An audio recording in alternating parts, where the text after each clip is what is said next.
हे जे स्थान आहे हे साधं सुद्धा स्थान नाही. बरोबर.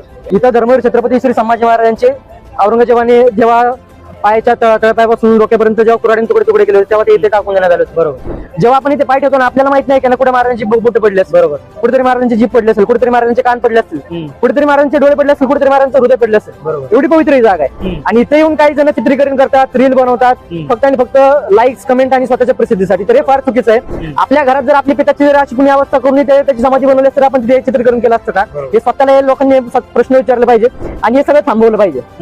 ही समाधी स्थळ आहे. या समाधी स्थळाचं सर्वांनी पवित्र राखलं पाहिजे. या समाधी स्थळापाशी आल्यानंतर कोणीही जास्त बोललं नाही पाहिजे किंवा शांतता जेवढी राखता आली पाहिजे तेवढी शांतता सर्वांनी राखावी अशी मी या व्हिडिओच्या माध्यमातून तुम्हाला सर्वांना प्रार्थना करतो.